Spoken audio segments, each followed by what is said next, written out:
soins, vous respectez les règles de confinement, les règles plus élémentaires d'hygiène, il faut les respecter. Mais il se trouve que malheureusement, pas plus tard que ce matin, j'ai fait un petit saut au marché, un marché qui est plein comme un œuf. C'est pas possible. C'est pas possible. Bon, on continue. Donc, l'objet du cours, c'est les probabilités conditionnelles. La fois passée, on a parlé de probabilité et on a parlé de la première formule sur le calcul de probabilité, probabilité de l'union. Probabilité de l'union. On a parlé de probabilité de l'union, on a dit la probabilité de l'union de A union B, deux événements quelconques liés à une expérience, la probabilité de A union B, c'est la somme des probabilités moins la probabilité de l'intersection. D'accord? Et on a généralisé ça. Vous pouvez revoir vous pouvez revoir ça. Je ne sais pas pourquoi ça marche. Je sais pas pourquoi ça ne marche pas. Vous patientez une seconde, s'il vous plaît. Une seconde.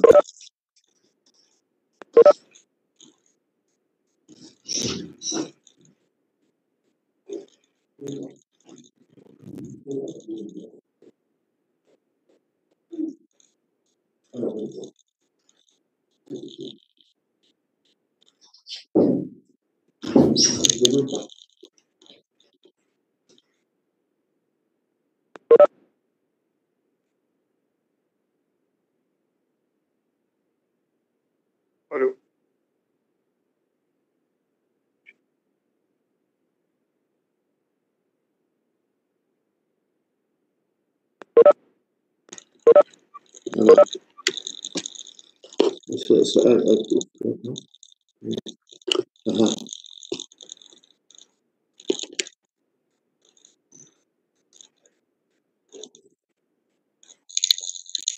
Vous patientez, s'il vous plaît, une seconde. Hein? Un petit pépin.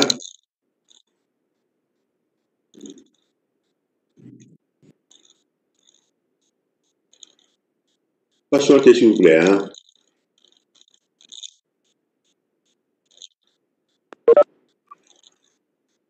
Patientez, s'il vous plaît.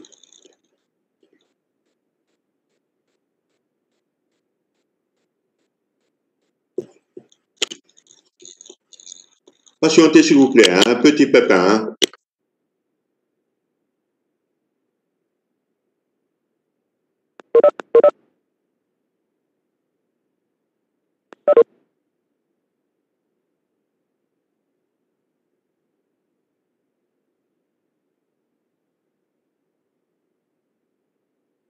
Bon.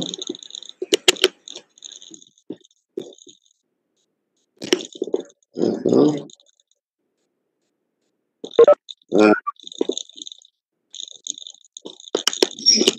Alors, je m'excuse, hein, il y a un petit pépin. Il a fallu que j'appelle, que je fasse intervenir ma fille pour un peu me corriger. Hein. Alors, donc, j'ai dit que j'ai parlé de la probabilité de l'union, c'est la probabilité de A plus la probabilité de B moins la probabilité de A inter B. Et on a pu la généraliser. On a parlé de trois événements. Probabilité de A union B union C, c'est la somme des probabilités des événements. A, probabilité de A plus probabilité de B plus probabilité de C, moins les probabilités de A2. C'est-à-dire probabilité de A inter B, moins probabilité de A inter C, moins probabilité de B inter C, plus la probabilité 3 à 3. Or, quand on a trois événements, il y a une possibilité d'avoir trois événements. Il y a une seule intersection à trois événements. C'est-à-dire plus probabilité de A inter B inter C. Voilà. Et on peut étendre ça, c'est la formule de Poincaré, elle est donnée dans le cours, et on peut étendre ça à 3, 4, 5, pour n'importe quel entier, pour un ensemble quelconque d'événements. Voilà. Donc, retenez ça, ce qu'il faut retenir, la probabilité de l'union. Ça, c'est la première formule que vous allez appliquer aux exercices. probabilité de l'union. Cette fois-ci, on va passer à la probabilité de l'intersection.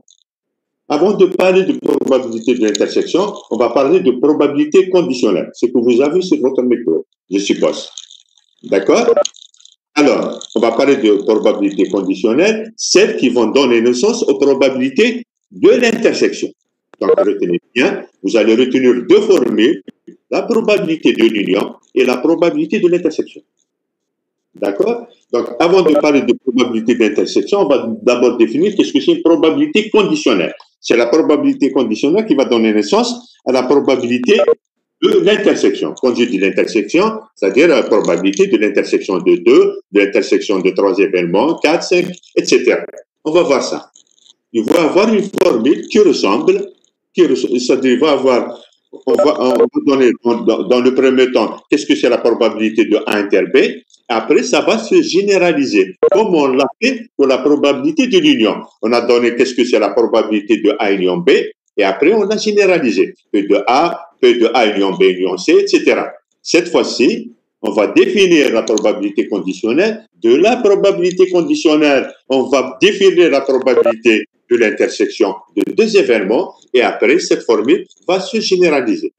Alors, on se donne un espace de probabilité, oméga A. Le A, c'est la sigma algèbre qu'on avait défini en cours et que je n'ai pas rappelé la fois passée. Et on se donne un événement A, le plus important, tel que sa probabilité soit différente de 0.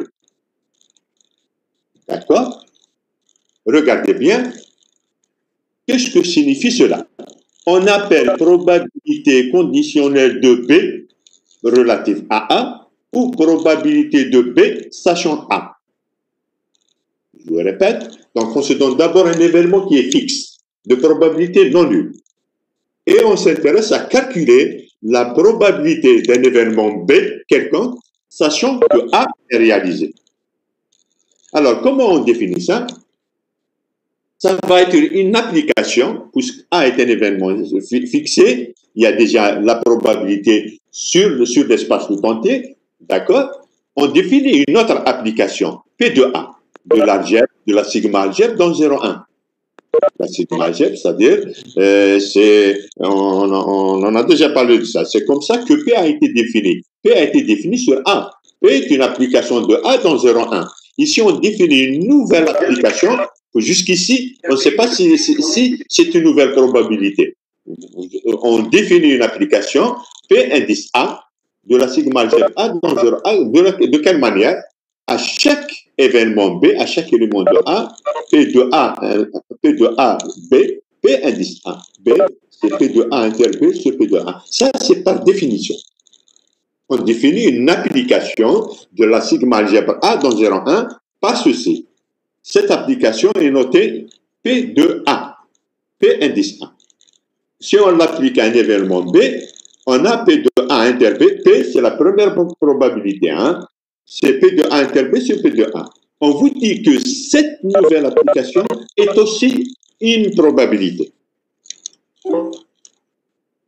Est aussi une probabilité. Oh là là. Oh là là là là là. D'accord? Vous attendez, s'il vous plaît. Hein? Est aussi une probabilité. Voilà. Est aussi une probabilité. Alors, comment montrer que c'est une probabilité? Comment est-ce qu'on a défini une probabilité? On a dit que P, le P qu'on avait défini la fois passée, P est une probabilité si P de oméga égale à 1. Et si on prend deux événements quelconques, disjoints, incompatibles, P de A union B, c'est P de A plus P de B. Alors, on va voir si P, la nouvelle application PA, est une probabilité. On va essayer de vérifier est-ce que c'est vrai. Est-ce que P indice A de oméga égale à 1? On va voir. P indice A de oméga, ça va être P de oméga inter B sur A, sur P de A. A inter oméga, c'est-à-dire on remplace ici B par oméga. A inter oméga, puisque A est un événement, donc c'est une partie de oméga. Donc A inter oméga, c'est A. Donc on a P de A inter oméga, c'est P de A sur P de A égale à 1. Donc la première condition est vérifiée. La deuxième condition, si on prend deux événements, B et C, disjoints, B et C disjoints. Qu'est-ce que sera P indice A, probabilité P indice A de B union C? On va voir. Donc, ça va être A inter B union C. Donc, ça va être probabilité de A inter B union C sur P de A. D'accord? On applique. A inter B union C. Ça va être A inter B union A inter B union A inter C. D'accord? Sur P de A.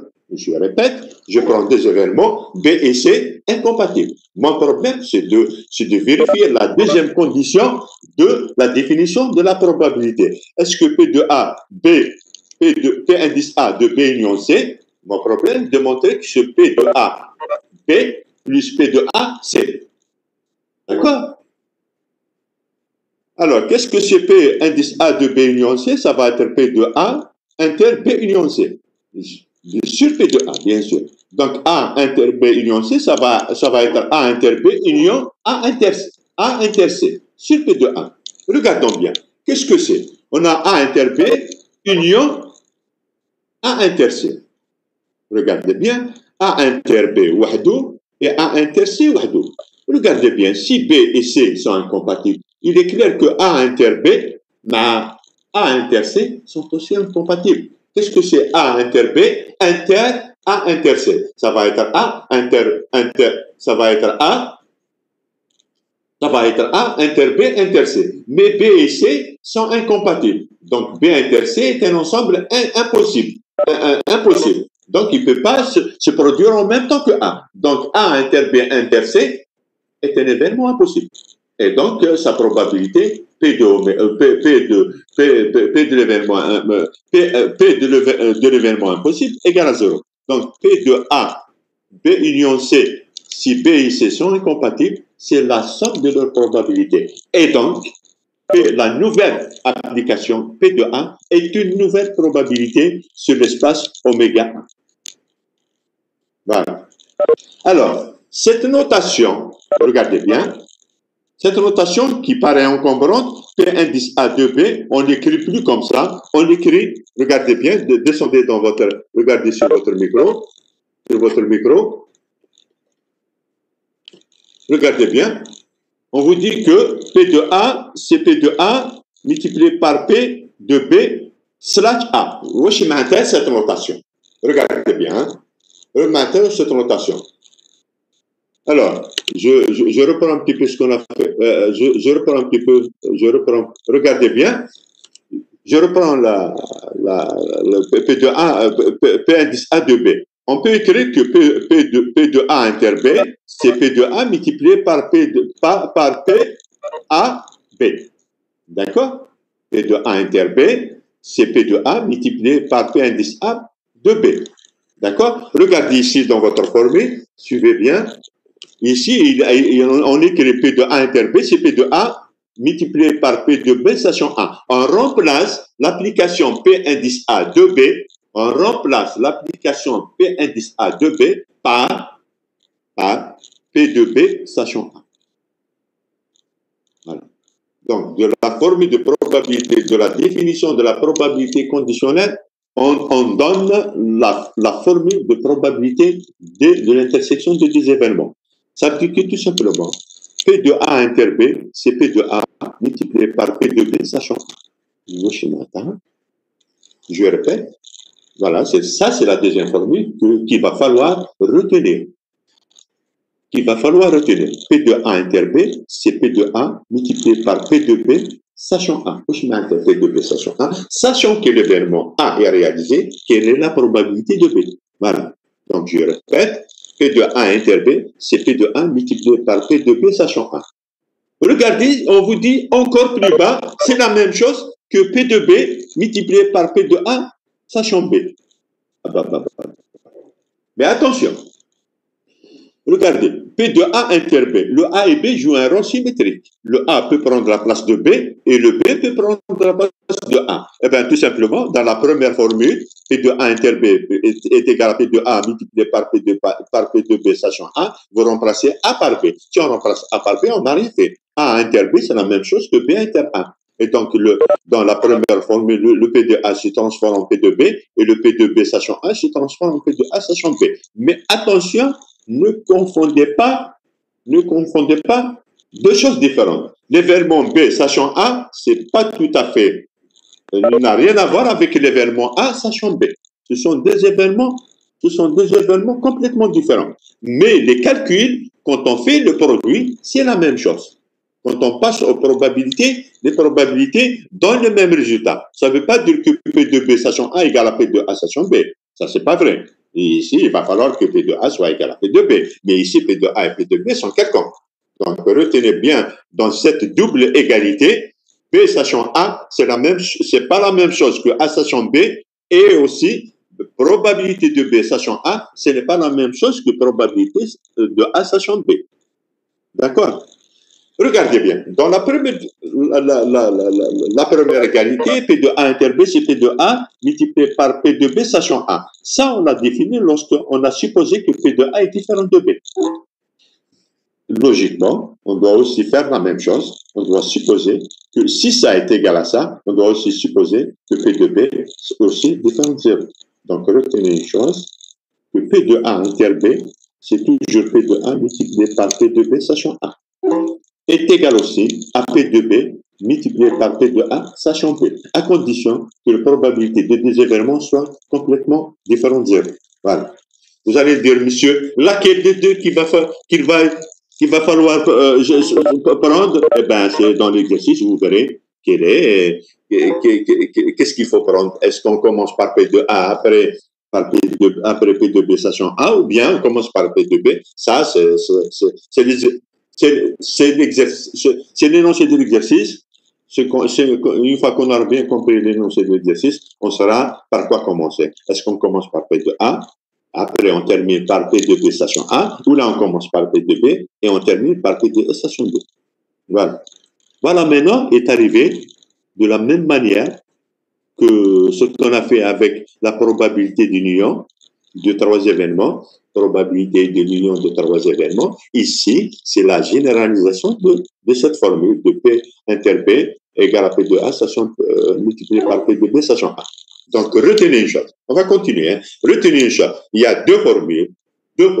Probabilité de A union B, éventuellement probabilité de plusieurs événements. Vous avez la formule et vous avez la probabilité de l'intersection A et B que vous avez sous vos yeux. Et maintenant, elle va se généraliser. Prenons par exemple le cas de trois événements. Qu'est-ce que c'est P de A inter B inter C? On vous dit que c'est P de A multiplié par P de B sachant A multiplié par C sachant AB. Alors, comment? On va faire une petite démonstration. Une petite démonstration. Regardez. Elle pose D égale A inter B. D'accord? Alors, donc P de A inter B inter C, c'est P de D inter C. D'accord? En vertu de la première formule, c'est-à-dire P de A inter B égale P de A multiplié par P de B sachant A, on peut dire que c'est P de D multiplié par P de C sachant D. D'accord? Regarde. Je descends. La ligne qui vient après. Le P de D va être remplacé par quoi? Par P de A inter B. Donc ça va être P de A inter B multiplié par P de C sachant A inter B. À son tour, le P de AB, on l'écrit comme étant P de A multiplié par P de B sachant A, d'après la première formule. Et donc, on aura P de D inter C, ça veut dire P de A inter B inter C, c'est P de A multiplié par P de B sachant A multiplié par P de C sachant A inter B. Plus exactement. Quand vous avez trois événements, si vous commencez par P de A, par exemple, le A c'est le premier, B et le deuxième c'est le troisième. Peu importe, l'ordre n'est pas important. L'ordre n'est pas important. Alors, si j'écris P de A, donc ça va être P de A inter B inter C, c'est P de A. Je passe au deuxième. Quand je passe au deuxième, je dis P de B sachant A. D'accord? Moi, je suis prêt, il passe C. Quand je passe à P de C, on dit P de C sachant A inter B. D'accord? C'est le petit qui parle, hein? Qui pleure, il est chiant comme bébé. Il est insupportable comme bébé. Insupportable. Si par exemple vous avez 4 événements, A, B, C et D. A, B, C et D. Qu'est-ce que c'est la probabilité de A inter B, inter C, inter D? Donc ça va être probabilité de A multiplié par probabilité de B, sachant A, multiplié par probabilité de C, sachant A inter B, multiplié par probabilité de D, sachant A inter B, inter C, etc. Et vous avez la formule qui généralise ces résultats. Voilà. Voilà. P de A inter A2, qui maintenant la généralisation théorème du point carré. P de A inter, ici, n'importe pas de norme, peu importe. P de A inter A2 inter A1, on commence, c'est P de A1, multiplié par P de A2, sachant A1, multiplié par P de A3, sachant A1 inter A2, multiplié par P de 4, sachant A1 inter A2 inter A3, etc. Le dernier, P de A1, sachant les précédents. A1 égale A1-1. D'accord? Ça, c'est les deux formules que l'on va appliquer dans tous les exercices. Donc, je répète encore une fois, ne vous encombrez pas. Il y a deux formules principales. Il faut savoir tout simplement quand est-ce qu'il faut les appliquer. Si on vous demande, par exemple, de chercher la probabilité d'un événement et que cet événement et quand vous explicitez cet événement, c'est l'union des événements, et donc vous appliquez la probabilité de l'union. Si l'événement dont on vous propose de calculer sa probabilité, quand vous l'explicitez et vous vous rendez compte qu'il s'écrit comme intersection d'événements, eh bien vous appliquez la formule qui vous donne la formule de l'intersection. Et de A1, inter A2, etc., vous avez cette formule. D'accord? Donc, c'est pour un petit peu, pour bien vous situer, pour bien vous situer. Il n'y a pas d'une formule. Il n'y a que deux formules pour votre revue. C'est avec deux formules que vous pouvez aborder tous les exercices. Concernant, tiens, en fait, pour les exercices, donc vous voyez, le premier cours, j'ai fait deux petits exercices. Aujourd'hui, on va faire peut-être deux petits exercices. La prochaine fois, je vais la programmer demain. Le prochain cours, ça va faire l'objet de TD. Le TD que vous avez dans la série. Ne regardez pas, s'il vous plaît, les solutions. C'est tout ce que je vous demande. Essayez de traiter Wahadkoum. Si ça ne marche pas, vous attendez jusqu'à ce que le TD commence avec nous. D'accord? Bien. On va passer. Nazal, on n'a pas encore terminé. Maintenant, il y a les applications de la formule de probabilité, conditionnelle, la probabilité de l'intersection. Voilà. Je rappelle bien, c'est à partir d'une probabilité conditionnelle qu'on a défini la probabilité d'intersection. Voilà. Regardez bien, on avance un petit peu. Après, on va faire un exercice. Ne vous inquiétez pas. Je risque de ne pas avoir de pépins. Pour ce moment, ça a l'air de marcher. Hein. Alors, on vous donne un espace de probabilité. Il y a un espace fondamental, il y a une sigma algèbre, il y a une probabilité qui est définie sur cet espace. Et on vous donne un événement quelconque. Un événement quelconque. Point. Après, on vous donne une suite d'événements. Une suite finie, bien sûr, qui forme un système complet de oméga. On n'avait pas la fois passée du système complet. Moi, dans mon cours, le cours d'avant les vacances, j'ai appelé ça partition. Même si j'ai dit que dans la littérature, l'expression système complet est beaucoup plus usitée et beaucoup plus fréquente. Donc, un système complet, c'est tout simplement une suite d'événements qui forment une partition de l'ensemble fondamental. Ça veut dire que l'union des AI, c'est oméga, d'accord, et que 2 à 2, les événements sont disjoints, incompatibles. D'accord? Voilà, donc vous avez un énoncé, ça c'est un théorème, si vous voulez. C'est un résultat que vous allez appliquer. Hein. Vous allez appliquer, même dans les examens, c'est une formule que vous allez appliquer. Hein. L'application est simple, mais comment arriver justement à identifier ce qu'on a, etc. Quelques exercices, tout va s'éclaircir. Alors, on vous dit, ça c'est un résultat. Vous pouvez écrire ça comme vous pouvez, le titre, plutôt à la formule de probabilité totale, voilà. Donc c'est un théorème, c'est un résultat. Alors, on vous dit que la probabilité de A somme de probabilité de AI multipliée par probabilité de A station AI. C'est très facile à démontrer. Il y a une petite démonstration, elle est classique. On n'invente rien. On va la voir. Et on va avoir une application. Hein. Voilà, j'espère. Voilà. Alors, donc on a A et on a un système complet. A, on a dit que n'importe quel événement est une partie de oméga. Tout événement est une partie de oméga. Donc, je peux écrire A, c'est A inter oméga. En termes d'événement, qu'est-ce que c'est A? Qu'est-ce que c'est A inter oméga? C'est l'événement qui se produit lorsque A se produit et oméga se produit en même temps. Mais puisque oméga est un événement certain, il se produit toujours. Donc c'est A. Donc c'est pour cela, en termes d'événement, je préfère mieux raisonner comme ça en termes d'événement. Qu'est-ce que c'est A inter oméga? C'est un événement qui se produit lorsque A se produit en même temps que oméga. Comme oméga est toujours, il se produit toujours, c'est un événement certain, donc c'est A. D'accord? Donc on écrit A égale A inter oméga, et donc P de A égale P de A inter oméga. C'est clair. Jusqu'ici, il n'y a aucun problème. P est une application. Si des éléments sont égaux, les rimas sont égales. C'est la définition même d'une application. Ah, donc P de A, c'est P de A inter union des AI.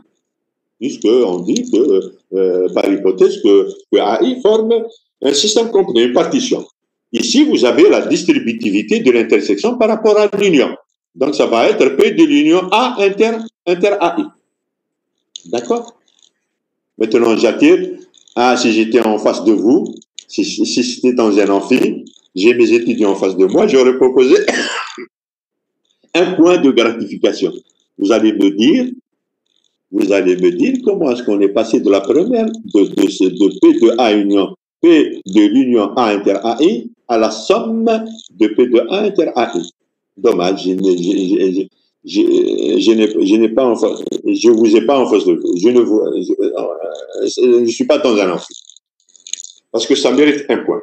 Regardez bien. Quand est-ce qu'on a dit que P de l'union de l'événement, c'est la somme des probabilités? Là, plutôt que la probabilité de l'union, c'est la somme des probabilités. On l'a dit lorsque les événements sont 2 à 2 disjoints. Cela suppose que les événements, ici, chaque événement, c'est A inter AI. Donc ici, les événements, c'est A inter AI, on a A inter A2, on a A inter A3, etc. Ça veut dire que A inter AI, inter A inter A2 est un événement incompatible. Tous les couplets sont 2 à 2 incompatibles. Voilà, A1 et A2 sont incompatibles. Donc A inter A1, inter A inter A2 est aussi incompatible.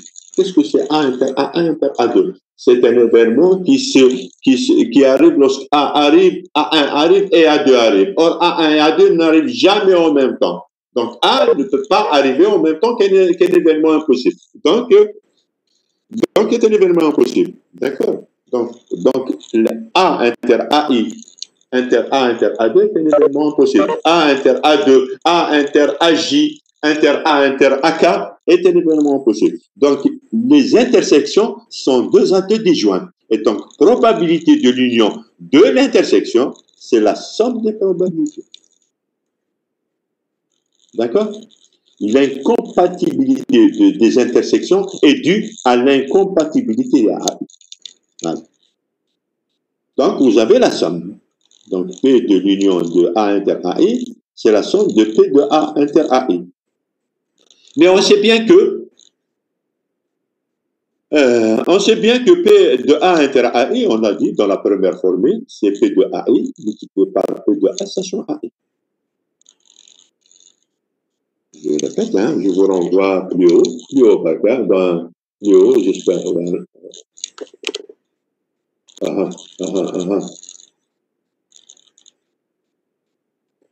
Patientez, s'il vous plaît. Oh, patientez. Voilà. Donc, je répète, P de A, c'est P de A inter union de AI, c'est P de union A inter AI, c'est la somme. Et ici, j'applique. Tout à l'heure, on avait défini que P de A P de A inter AI, c'est P de AI multiplié par P de A station AI. Ça, c'est la première formule qu'on avait obtenue quand on avait défini la probabilité conditionnelle. Donc, vous retenez P de A, c'est la somme de P de AI multiplié par P de A station AI. Ça, c'est une formule qu'il faut apprendre. Ou bien, on peut la retrouver. On peut la retrouver. Alors, un exemple. Un exemple n'est pas tellement gentil. J'aurais aimé que ce soit un exemple plus gentil. Ça m'allège. Regardez bien. Regardez bien dans l'exemple. On vous dit soit 3 boîtes.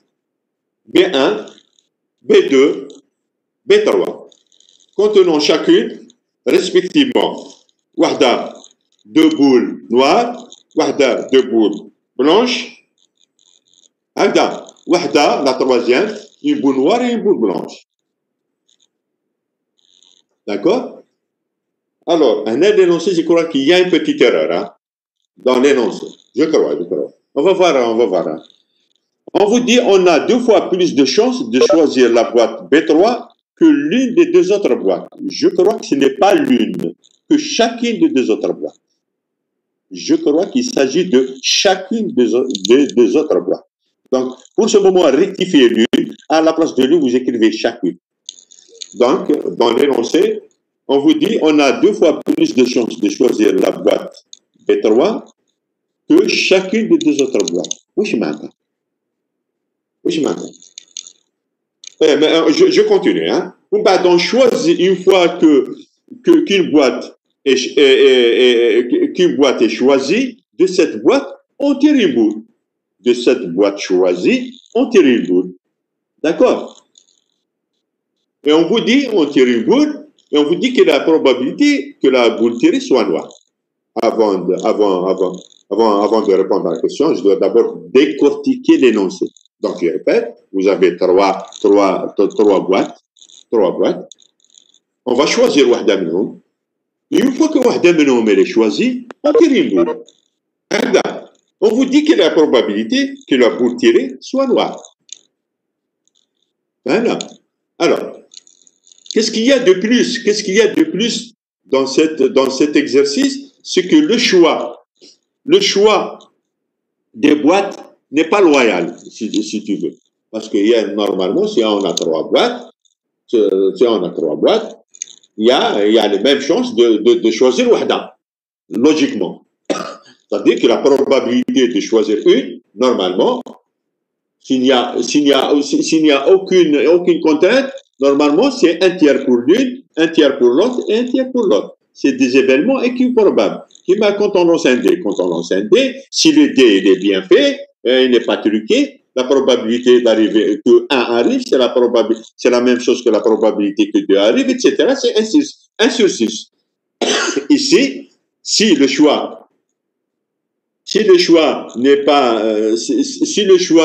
on n'impose pas l'énoncé comment choisir, normalement, la probabilité de choisir B1 égale probabilité de choisir B2 égale probabilité de choisir B3 égale 1 tiers.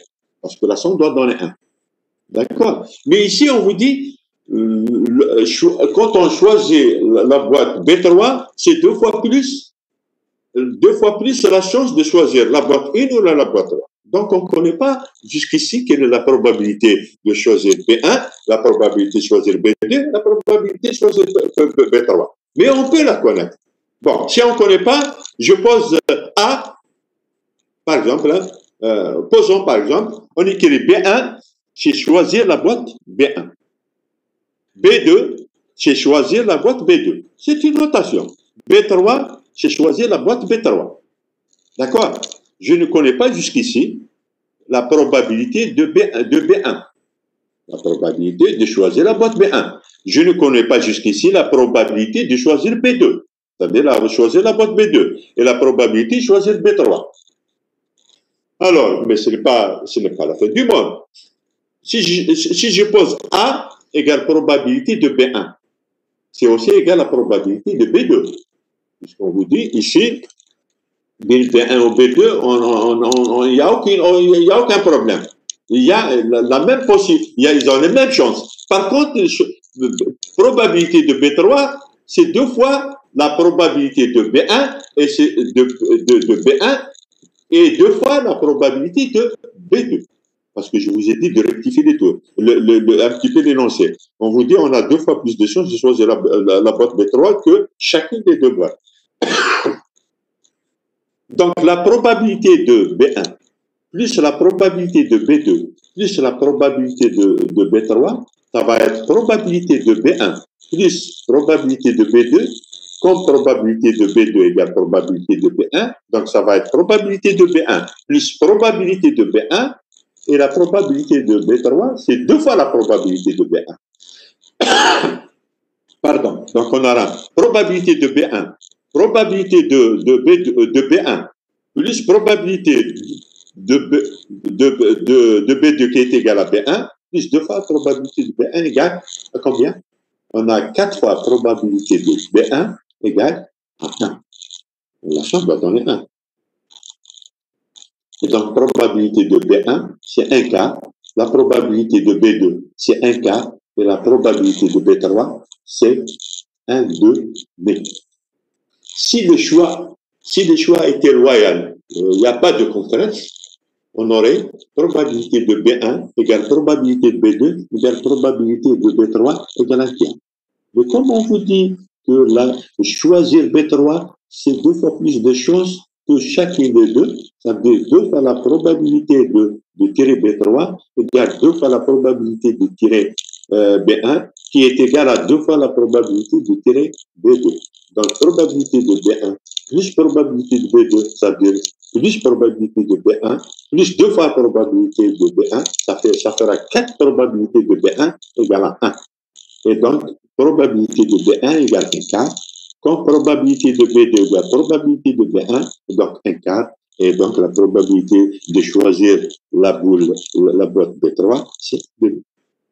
D'accord? Et ici, ce n'est pas d'application directe. C'est-à-dire, ça aurait été, puisqu'il s'agit d'un exemple, donc le mieux serait de ne pas compliquer un petit peu l'énoncé. Bien, je n'ai pas encore terminé. Mais regardez bien. Et après, on choisit de la boîte tirée, on choisit une boule. Et on vous dit que la probabilité qu'elle soit noire. Appelons l'événement tiré soit noir. N, par exemple. N veut dire boule tirée noire. Quand est-ce que une boule tirée est noire? Regardez bien. C'est simple. Hein? Et quand est-ce que la boule tirée est noire? C'est une fois que j'aurai choisi une bulle, et plutôt une boîte, la boîte, donc, avoir la boule noire, c'est-à-dire l'événement 1, c'est quoi? C'est une fois que j'aurai choisi la première boîte, et une boîte qui tire noire, ou bien j'ai choisi la boule noire, la boîte 2, et quand j'ai tiré la boule noire, ou bien, quand j'ai choisi la boîte B3, et j'ai tiré la boule noire, la boîte noire, la boule noire. Donc, l'événement obtenir la boule noire, c'est B1 inter N, union B2 inter N, union B3 inter N. Où je mets B1 inter N? B1, je peux te répondre, B1, c'est l'événement, choisir la boule B1. Quand est-ce qu'on obtient la boule là? C'est une fois que j'aurai fait la boîte 1, et en même temps, j'ai tiré de cette boîte la boule noire, donc B1 inter N, ou bien B2 inter N, ou bien B3 inter N. Donc, N veut dire la boule tirée noire, N, la boule tirée noire, égale B1 inter N, union B2 inter N, union B3 inter N. C'est très simple. Regardez bien. C'est après 2 opérations que j'obtiens une boule. Quelle est la probabilité? Quand est-ce que la boule que j'obtiens est noire? C'est après avoir choisi une boîte. Or, choisir une boîte, je pouvais tomber sur la première, je peux choisir la première, et de cette première, je tire une noire. D'accord? Donc, c'est B1, et en même temps noir, B1 inter 1, ou bien j'ai choisi la boule 2, la boîte 2, et j'ai tiré la boule noire, ou bien j'ai choisi la boule 3. D'accord? Donc, N, c'est l'union B1 inter N, union B2 inter N, union B3 inter N. Donc, la probabilité de N, ça veut dire la probabilité que la boule tirée est noire, ça va être, regardez bien, P de l'union. L'union de 3 événements. P de l'union. Voilà, vous voyez, on tombe sur l'union. P de l'union. P de N, c'est P de A, union inter N, union pardon, c'est P de B1 inter N, union B2 inter N, union B3 inter N2. Donc, c'est la probabilité de l'union. Je continue? Je continue. La probabilité de l'union, c'est quoi la probabilité de l'union?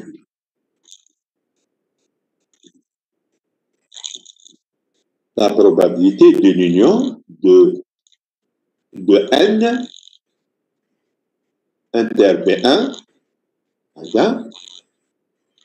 de N inter B2, N inter B3. Et vous êtes dans la formule que vous avez en face de vous. Le A, vous le remplacez par N. Le A, vous le remplacez par N. Le A, vous le remplacez par N. C'est la probabilité de l'union de 1 jusqu'à 3. D'accord? A, le remplacez par N. Intersection BI. B1, B2, B3. Et vous descendez plus bas, donc vous allez avoir probabilité de 1 jusqu'à 3, probabilité de BI multipliée par probabilité de N, sachant BI. Vous remplacez A par N et AI par BI. Nous sommes dans cette situation. D'accord? Qu'est-ce que c'est la probabilité de BI? On vient de le calculer.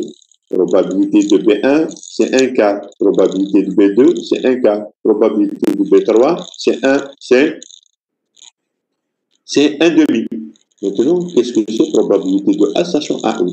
Ah, ici, enfin, probabilité de N sachant BI. Qu'est-ce que c'est la probabilité de N sachant BI? Je mets la probabilité de N sachant BI. Ça veut dire probabilité de N sachant B1, probabilité de N sachant B2, probabilité de N sachant B3. Qu'est-ce que c'est la probabilité de A sachant AI? Sachant B1. Pour la première fois, il y a quelque chose de on va calculer.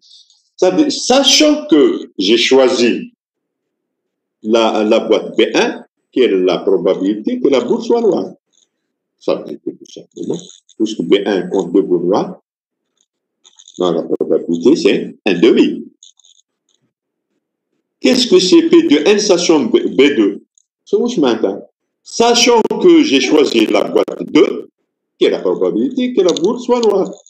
Eh bien, c'est 0. Il n'y a pas de boule noire. Parce que dans B2, il n'y a pas de boule noire, il n'y a que de boule blanche. Donc, c'est 0. D'accord?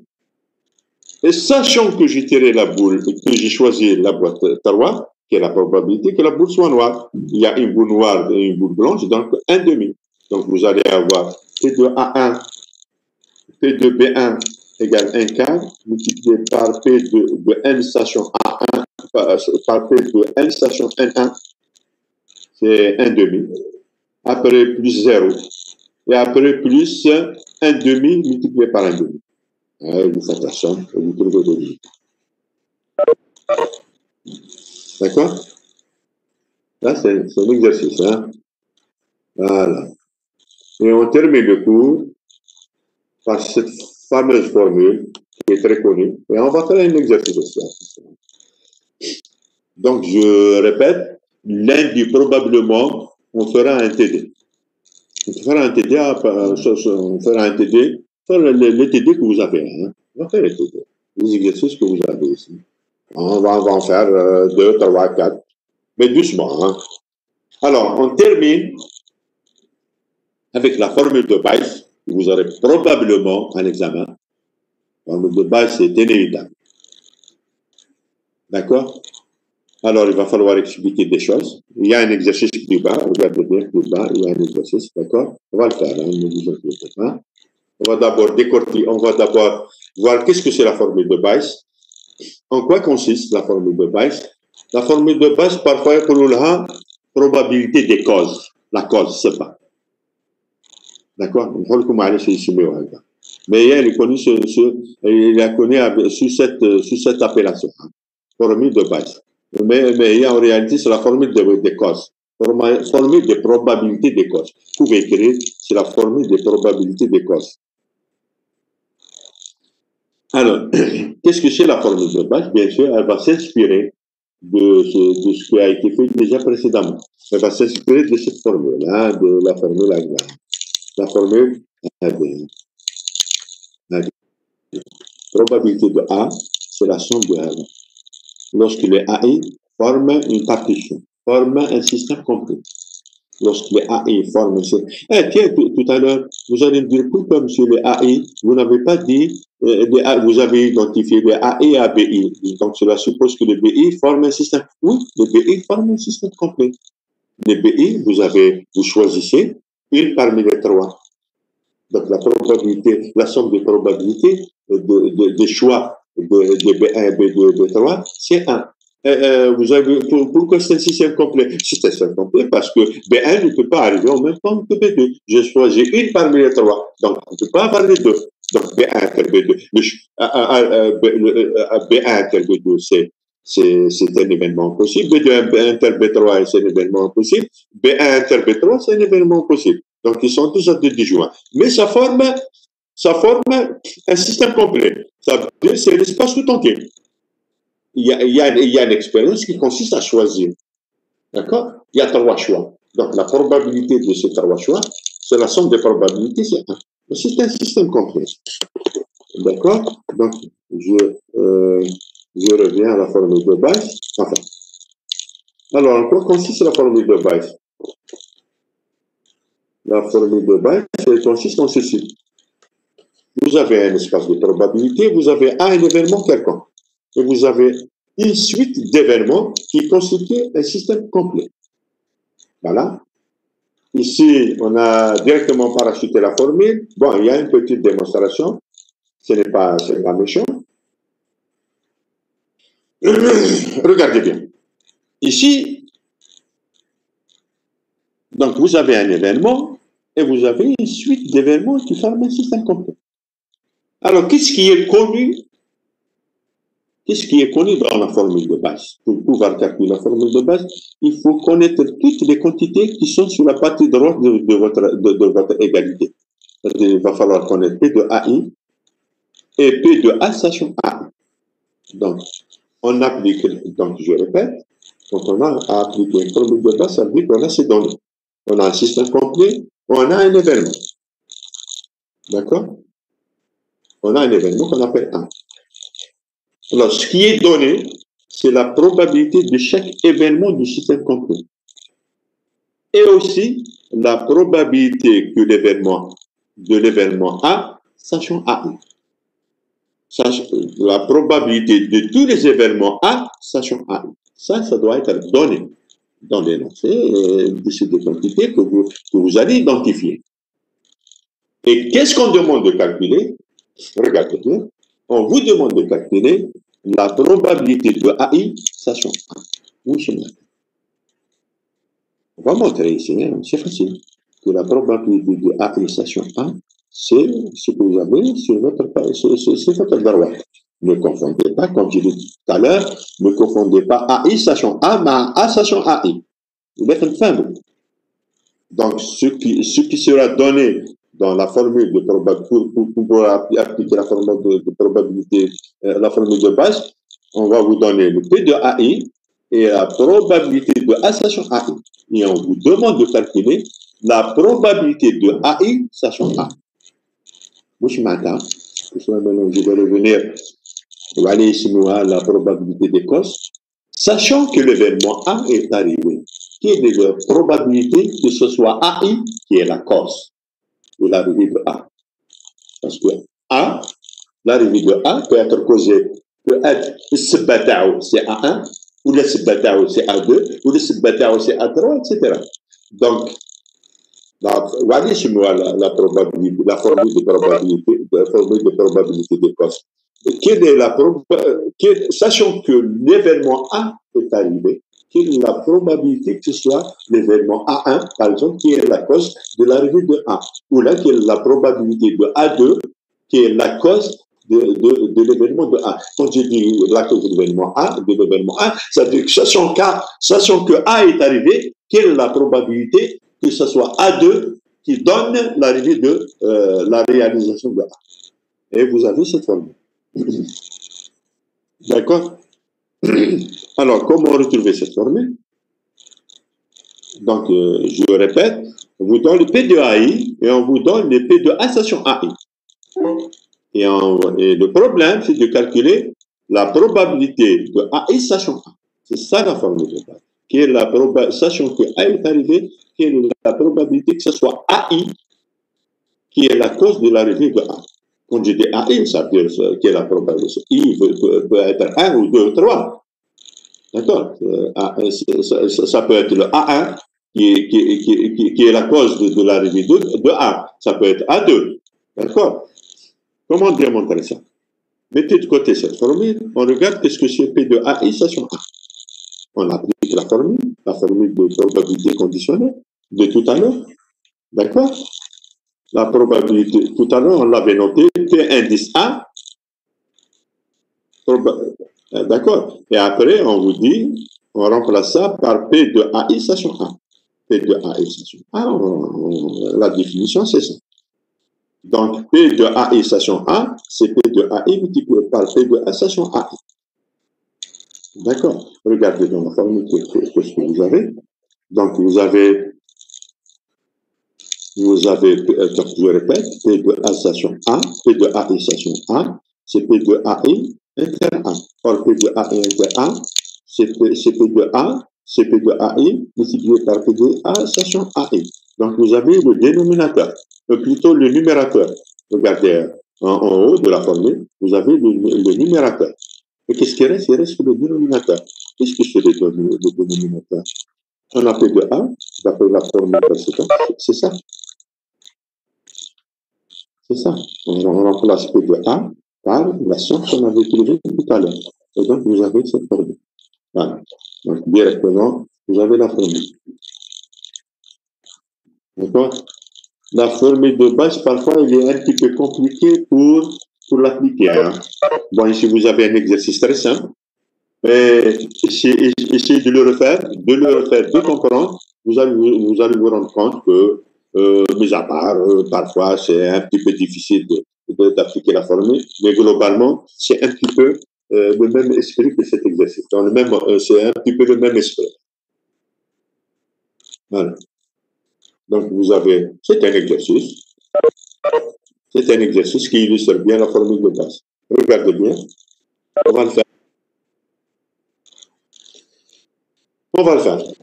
Soit une population de 48% d'hommes. Cela suppose qu'il y a 52% de femmes. C'est clair. On suppose que 13% des hommes, on suppose que 13% parmi les 48%, que 13% des hommes et 12% des femmes, c'est-à-dire 12%, 52%, sont des diabétiques. Pardon. Exemple. On vous dit, on choisit une personne au hasard. Quelle est la probabilité qu'elle soit diabétique? Ah, quelle est la probabilité qu'elle soit diabétique? On va répondre à cette question. Quand on dit on choisit une personne au hasard, c'est-à-dire soit on tombe sur un homme, soit on tombe sur une femme. Exemple. Alors, si on écrit H, par exemple, H, écrivez H, choisir un homme. F, femme, choisir une femme. On connaît déjà la probabilité. Quelle est la probabilité de choisir un homme? Quelle est la probabilité de H? 48%, 0,48. Quelle est la probabilité de choisir une femme? C'est 52%, c'est 0,52. Donc déjà, retenez, P de H, c'est 0,48. Regarde. Et P de F, c'est 0,52. Regarde. Donc je note, H, c'est choisir un homme. F, choisir une femme. P de H, c'est 48%, c'est 0,48. Et P de F, c'est 52%, c'est 0,52. Voilà. Bien. On vous dit que la probabilité qu'elle soit diabétique. Appelons des personnes diabétiques. Personnes diabétiques. Des personnes diabétiques. On ne sait pas si c'est un homme ou une femme. Personnes diabétiques. Donc, on se propose de chercher la probabilité de D. Quand est-ce que la personne est diabétique? Quand est-ce que la personne choisie est diabétique? C'est simple. C'est lorsque la personne choisie est un homme et on trouve qu'il est diabétique, ou bien lorsque la personne choisie, ou bien la personne choisie est une femme et qu'il est diabétique. Autrement, si j'appelle des personnes diabétiques, veut dire la personne est diabétique lorsque c'est un homme et en même temps diabétique, ou bien lorsque j'ai choisi un homme, et que cet homme est diabétique, ou bien lorsque j'ai choisi une femme et que cette femme est diabétique. Donc, des personnes diabétiques, je peux l'écrire comme étant D inter H union D inter F. Je m'attends. D, la personne choisie est diabétique lorsque la personne tirée est H et en même temps diabétique. Donc, H inter D. Ou bien lorsque la personne que j'ai tirée est une femme et en même temps diabétique. Ça veut dire F inter D. Et donc, D peut s'écrire comme D inter H union D inter F. Et j'écris P de D. P de D. Alors, P de D, ça va être P de D inter H union D inter F. J'applique la formule. J'applique la formule de probabilité totale. Donc, P de D inter H plus P de D inter F.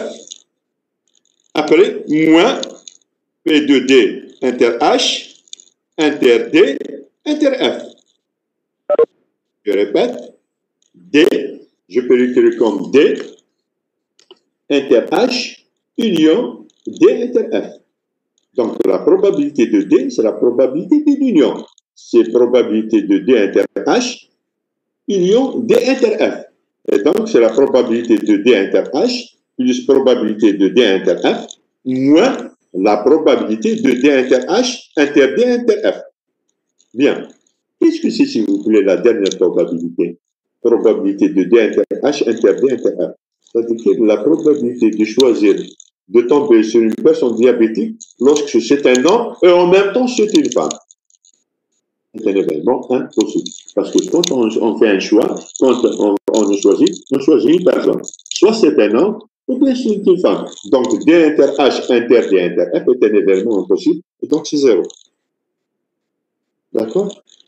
Donc, il prend la probabilité de D, c'est la probabilité de D inter H plus probabilité de D inter F. Regarde. Qu'est-ce que c'est probabilité de D inter H? J'applique maintenant, c'est l'intersection. Donc, vous voyez,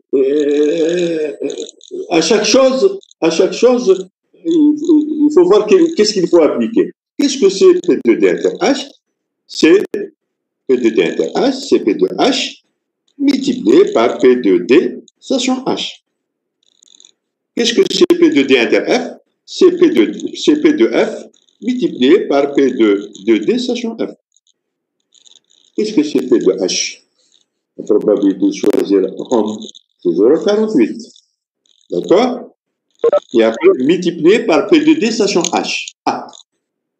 Je m'interprète P de D sachant H. Sachant que j'ai choisi un homme, quelle est la probabilité qu'elle soit diabétique? Ben, c'est 13%. D'accord? Donc, vous aurez 0,48 multiplié par 0,13. Plus P de F, c'est 0,52, multiplié par P de D, sachant F. P de D, sachant F, ça veut dire, sachant que c'est une femme, quelle est la probabilité qu'elle soit diabétique? C'est 12%, donc 0,12. Et vous avez la probabilité de D, la probabilité de tomber sur une personne diabétique. Diabétique. D'accord? Ça, c'est un exercice qu'il faut revoir. Hein. Il faut revoir. C'est l'exercice type de l'application de la formule de Bayes. Hein. D'accord? Je n'ai pas le corrigé ici sur le micro. Je suis en train de le faire comme ça oralement, mais vous pouvez le reprendre. Hein. Deuxième question. Sachant qu'une personne est diabétique, quelle est la probabilité que cela soit un homme? Ah,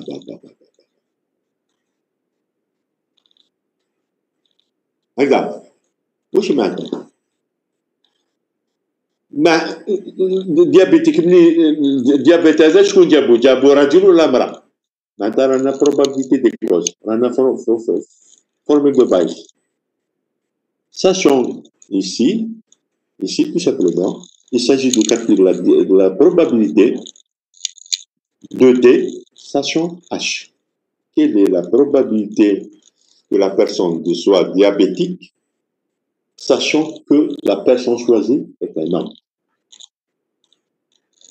Autrement dit, sachant que j'ai choisi homme, quelle est, quelle est la probabilité que cela soit un homme? Que cela soit un homme. Sachant que j'ai choisi un homme, quelle est la probabilité? Non, plutôt, sachant qu'il est diabétique, pardon, j'ai interverti. Sachant qu'il est diabétique, quelle est la probabilité? Pardon, j'ai fait l'inverse. Hein. Sachant qu'il est diabétique, voilà. Sachant qu'il est diabétique, quelle est la probabilité que ce soit un homme? Autrement dit, quelle est la probabilité, sachant qu'il est diabétique, mini diabète. Est-ce que diabète ou le mara? Autrement, qui est la cause? D'accord? Sachant que sachant qu'il est diabétique, quelle est la probabilité que soit que la probabilité que provient de H. Voilà, quelle est la probabilité que cela soit un homme. Quelle est la probabilité que soit l'homme limite diabète. Voilà, si tu veux. Alors on applique. Donc ici, il s'agit de calculer la probabilité de D, sachant qu'il est de H, sachant D. Sachant qu'il est diabétique, quelle est la probabilité que ce soit H? J'applique la formule, tout simplement. Ici, dites-moi s'il vous plaît, voilà un système complet. Voilà un système complet. Voilà les A1 et les A2 et les A1. On verra dans la formule de base qu'il y a un A1 jusqu'à A1 qui est un événement A. Il y a un événement A qui est D. Je connais les A1, les A1 et les A1. Et bien, vous avez deux A1. Vous avez A1, c'est H. Vous avez A2, c'est F. Le système complet, il est formé de l'homme et de la femme. La probabilité de créer H, c'est 48%, et la probabilité de créer F, c'est 52%. Vous avez votre système complet, homme et H. C'est-à-dire oméga, il est formé de homme et de H. Voilà. Probabilité de créer H, de choisir H, c'est 48%, de choisir F, c'est 52%. Alors, donc on vous demande de calculer la probabilité de H à son D. Eh bien, j'applique tout simplement la formule. La probabilité de H à son D, c'est probabilité de H inter D sur probabilité de D. La probabilité de D calculée là, d'accord? C'est 0,48%, c'est 0,48 multiplié par 0,13 plus 0,52 multiplié par 0,12. C'est-à-dire probabilité de D. Donc, je répète, il s'agit de la deuxième question. Sachant que la personne est diabétique, quelle est la probabilité que ça vienne de l'homme, quelle est la cause. Autrement dit, on cherche la probabilité de H station D. La probabilité de H station D, c'est la probabilité de H inter D sur P de D. P de D est calculé. Là, c'est 0,48 par 0,13 plus 0,52 par 0,12. Il faudra, qu'est-ce que c'est P de H inter D? Alors, à votre avis, qu'est-ce que c'est P de H inter D? C'est P de D multiplié par P de H station D. P de D multiplié par P de D station H, pardon. C'est P de H, pardon, multiplié par P de D station H. Je répète, pardon. P de H inter D, c'est P de H multiplié par P de D station H sur P de D. P de H, c'est 0,48. P de D station H, c'est 0,13. Donc, c'est 0,48 multiplié par 0,13 sur 0,48 multiplié par 0,13 plus 0,52 multiplié par 0,12.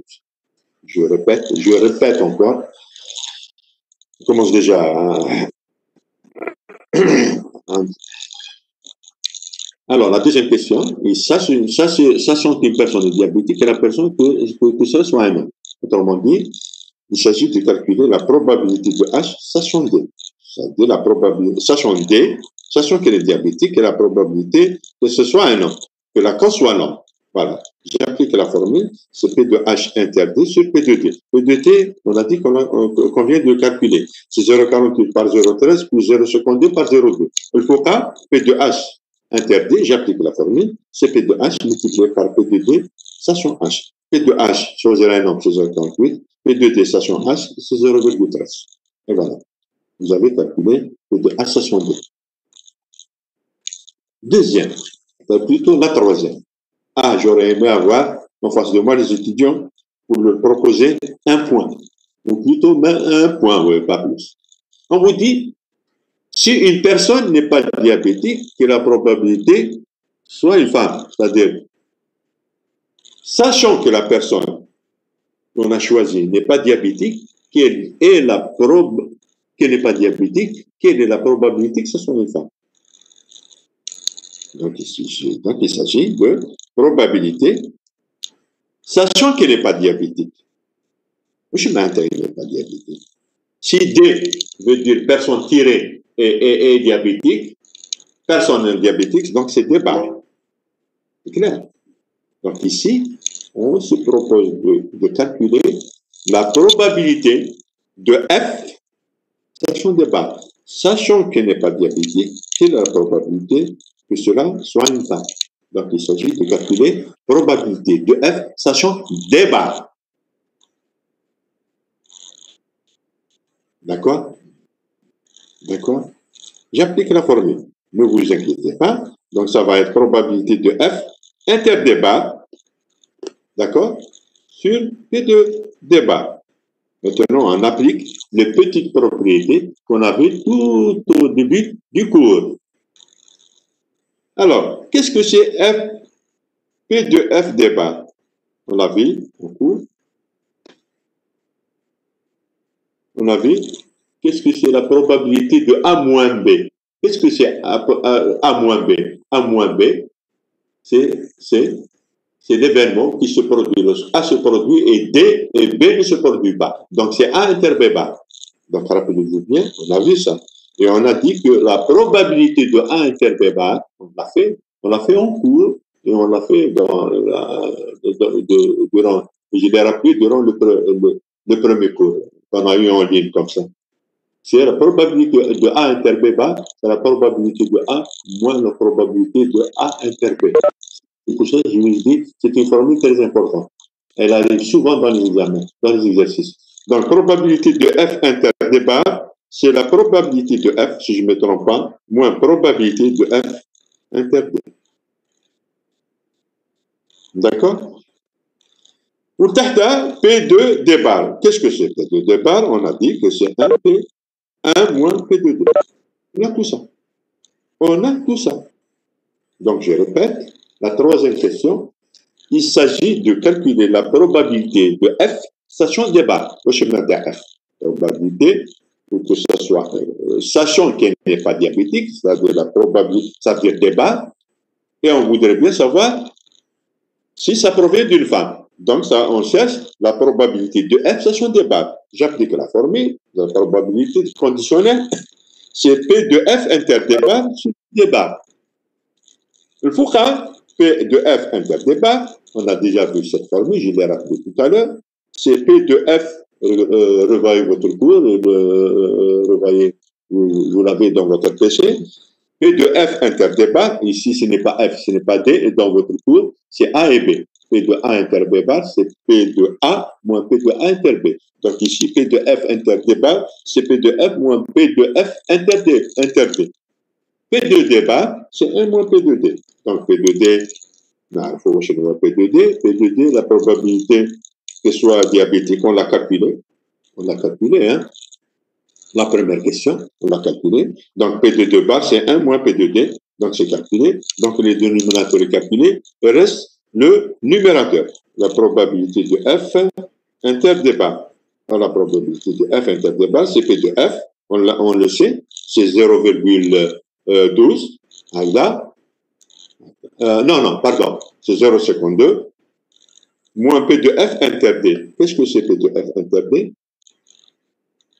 Femme, P de f inter d. Eh bien, j'écris qu'est-ce que c'est P de f inter d. P de f inter d, c'est P de f multiplié par P de d, sachant f. Regarde, P de f inter d, c'est P de f multiplié par P de d, sachant f. P de f, c'est 0,52, et P de d, sachant f, sachant que c'est une femme qui a la probabilité qu'elle soit diabétique, c'est 0,12. Et donc, vous allez avoir P de f inter d débat, c'est 0,52 moins 0,52 multiplié par 0,12. Et vous remplacez tout ça et vous avez le résultat. Voilà. Dommage, je n'ai pas le corrigé sur le truc. Hein. C'est pas, bon, ça, je vous dis, mais c'est pratiquement le même cours, hein. Mais je sais pas si j'ai vu dans la liste des exercices hein, que vous avez. Hein. Si vous l'avez dans la liste des exercices, on peut le reprendre. Hein. On peut le reprendre la prochaine fois. D'accord? D'accord? Patientez une seconde, s'il vous plaît. Une seconde.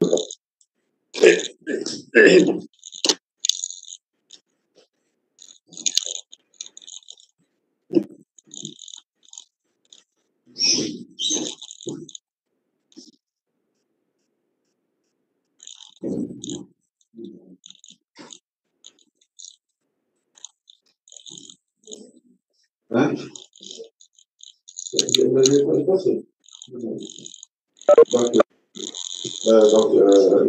je fais le faire comme ça.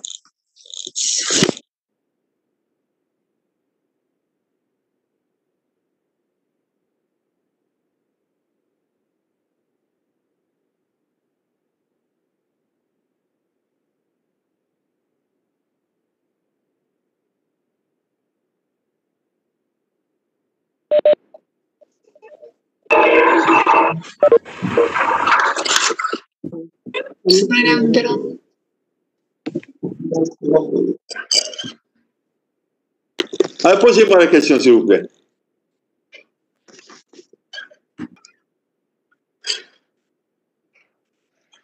Question, s'il vous plaît.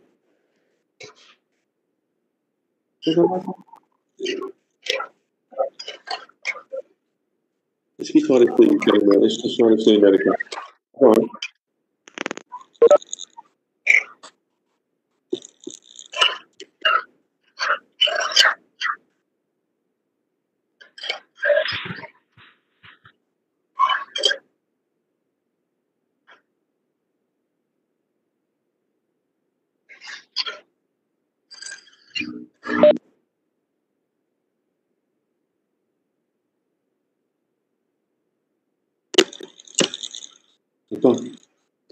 Bon, je crois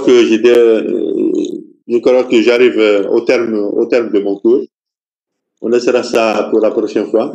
Et les déchéances qu'on aura la semaine prochaine, les déchéances qu'on aura la semaine prochaine, ça ne sera pas du cours, mais ce sera du TD. Hein. Donc, vous avez sur votre fichier une série d'exercices à corriger.